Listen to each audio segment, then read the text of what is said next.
कक्षा 8वीं। भारतीय संविधान। संविधान क्या और क्यों? अपने विद्यालय के बारे में सोचो। किसी भी विद्यालय को सुनिश्चित तरीके से चलाने के लिए कुछ कायदे कानून होते हैं।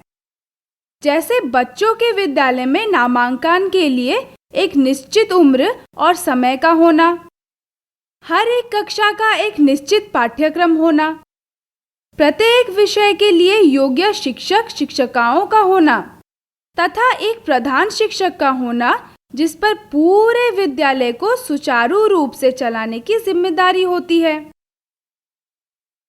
विद्यालय के जिन नियमों की तरफ हमने आपका ध्यान दिलाया, ये भी कुछ बुनियादी कानूनों पर आधारित होते हैं। इन बुनियादी कानूनों को ध्यान में रखकर ही अन्य नियम और कानून बनाए जाते हैं। जैसे शिक्षा का अधिकार अधिनियम 2009 एक बुनियादी कानून है जिसके आधार पर विद्यालयों के बारे में कई नियम बनाए गए हैं। जैसे 6 से 14 वर्ष के लड़के लड़कियों को किसी भी विद्यालय में प्रवेश देने से मना नहीं किया जा सकता। प्रत्येक 3 किलोमीटर के दायरे में कक्षा 8 तक की पढ़ाई हेतु सरकारी स्कूल का होना आवश्यक है। कक्षा 1 से 5 तक के विद्यालयों में छात्र शिक्षक का अनुपात 30:1 होना चाहिए। जैसे एक विद्यालय को चलाने के लिए इतने सारे नियमों की जरूरत पड़ती है, उसी तरह देश को चलाने के लिए भी कुछ मूलभूत नियमों की आवश्यकता पड़ती है जिसका पालन उस देश में रह रहे नागरिकों और सरकार दोनों को ही करना पड़ता है। इन नियमों का समूह ही संविधान कहलाता है। भारतीय संविधान अंग्रेजी हुकूमत के खिलाफ लंबे संघर्ष एवं अन्य देशों के संविधानों के अनुभवों का नतीजा है। यह भिन्न समूहों, जातियों एवं अलग अलग क्षेत्र के ज्ञानी एवं अनुभवी लोगों की सोच का परिणाम है। भारतीय संविधान केवल यह नहीं बताता है कि देश की शासन व्यवस्था क्या होगी, बल्कि यह भी दर्शाता है कि हम किस तरह के समाज का निर्माण करना चाहते हैं। उस समाज में किन आदर्शों की रक्षा करनी चाहिए, समाज में रहने वाले लोगों को कौन कौन से अधिकार प्राप्त होने चाहिए, उनके क्या क्या कर्तव्य होने चाहिए। साथ ही सबसे अहम बात है कि उन अधिकारों की रक्षा कैसे की जानी चाहिए जिससे सभी का भला हो। जिस तरह एक छोटे से इलाके के विकास एवं खुशहाली के लिए नियमों की आवश्यकता पड़ती है, उसी तरह देश को चलाने के लिए भी नियमों की आवश्यकता पड़ती है जो संविधान के रूप में हर देश में अपनाया जाता है।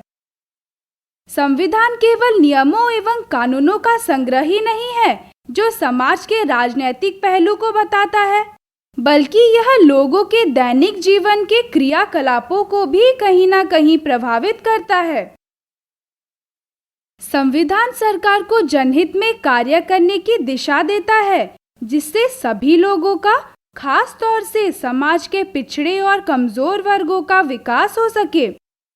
जैसे अनुसूचित जाति और जनजातियों के बच्चों के लिए छात्रवृत्ति योजना, वृद्ध पेंशन योजना इत्यादि। भारतीय संविधान का ऐतिहासिक संदर्भ। किसी भी संविधान के स्वरूप को समझने के लिए यह जानना जरूरी है कि उसका निर्माण किन परिस्थितियों में हुआ, वह प्रभावशाली है या नहीं, उस देश में रहने वाले लोगों के ऐतिहासिक, सामाजिक, आर्थिक, राजनैतिक एवं संस्कृति पृष्ठभूमियों को उसमें शामिल किया गया है या नहीं, उस देश के विभिन्न वर्गों व समाजों के हितों को ध्यान में रखा है या नहीं। सबसे अहम मुद्दा है कि संविधान बना कैसे और उसे बनाने की प्रक्रिया में उस देश के सभी वर्गों के लोग शामिल हो पाए थे या नहीं। सन 1885 में भारतीय राष्ट्रीय कांग्रेस के गठन के बाद आने वाले कुछ वर्षों में ही भारतीय राष्ट्रीय कांग्रेस और देश के कई अन्य संगठन संवैधानिक सुधारों और कानून बनाने वाली संस्थाओं में भारतीयों को अधिक से अधिक संख्या में शामिल करने की मांग करने लगे। कांग्रेस के नेता अंग्रेजी सरकार की भारत के बारे में बनाई जा रही नीतियों की आलोचना करते हुए आमतौर पर यह सवाल उठाते थे कि अंग्रेज सरकार ने जो अधिकार अपने देश इंग्लैंड के नागरिकों को दिए हैं, वे अधिकार भारत के नागरिकों को क्यों नहीं दिए जा रहे हैं, जैसे मत देने का अधिकार, चुनाव लड़ने का अधिकार, अपने इच्छा अनुसार व्यवसाय करने का अधिकार आदि। भारत के लोगों के शुरुआती मांगों की मुख्य रूप से यह बात शामिल थी कि भारत के लिए कानून बनाने वाली संस्था जैसे नेशनल असेंबली आदि में भारत प्रतिनिधियों को अधिक से अधिक संख्या में शामिल किया जाए।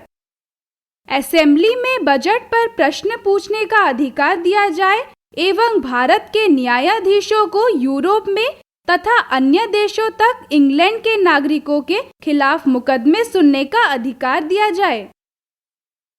1920 में भारतीय राष्ट्रीय कांग्रेस ने भारत के लोगों द्वारा अपना संविधान खुद बनाने की स्पष्ट मांग रखी।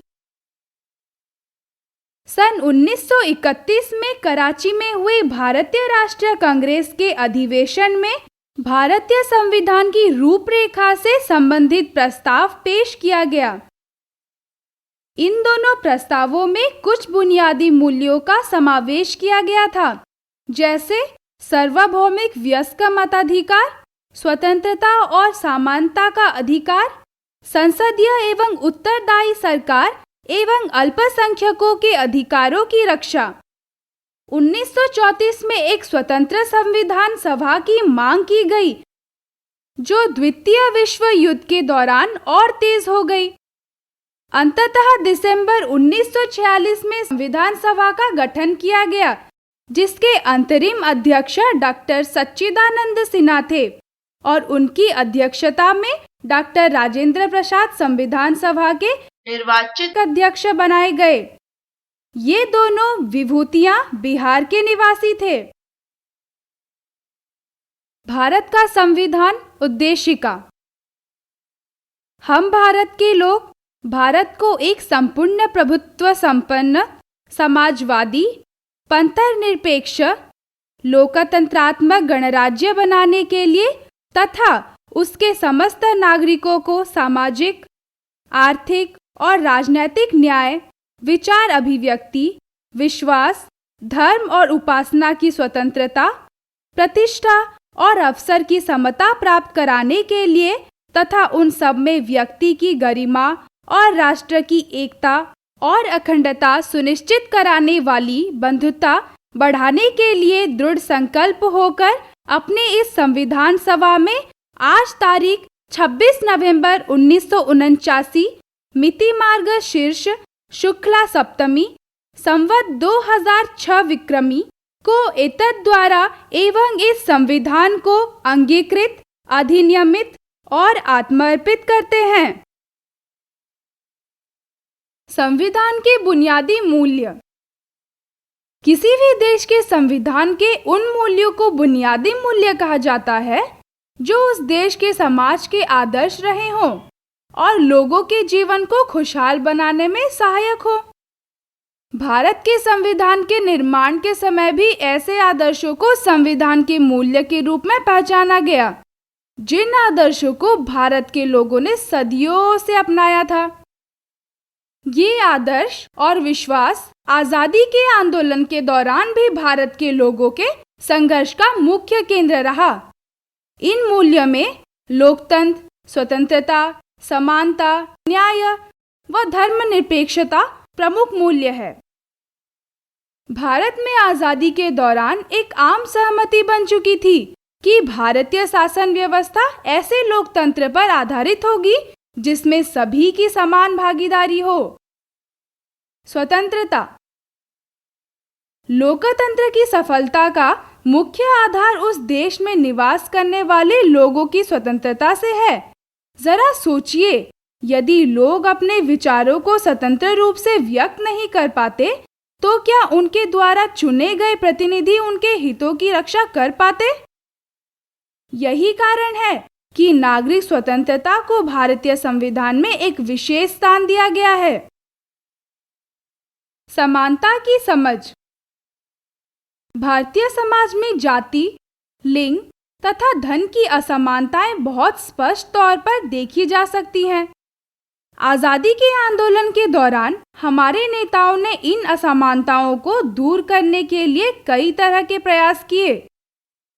भारतीय राष्ट्रीय कांग्रेस द्वारा 25 पैसे वार्षिक चंदा लेकर सभी को सदस्यता देना और सार्वभौमिक वयस्क मताधिकार की मांग करना समानता की तरफ उठाए जाने वाले महत्वपूर्ण कदम थे।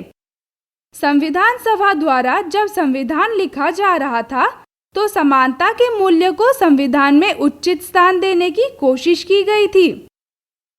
इस मूल्य को स्थापित करने के लिए संविधान में मूल अधिकारों व राज्य के लिए बनाए गए नीति निर्देशक सिद्धांतों का कई जगह विशेष उल्लेख किया गया है। सामाजिक न्याय। भारतीय समाज में पाई जाने वाली तरह तरह की असमानताओं को ध्यान में रखते हुए संविधान सभा ने सामाजिक न्याय को एक प्रमुख मूल्य के तौर पर स्थापित करने की कोशिश की है। सामाजिक न्याय का मतलब समाज में पिछड़े हुए वर्गों को बाकी वर्गों के बराबर खड़े करने की कोशिश है, ताकि कई हजार सालों से इन वर्गों के साथ जो अन्याय हुआ है उसके प्रभाव को कुछ हद तक कम किया जा सके।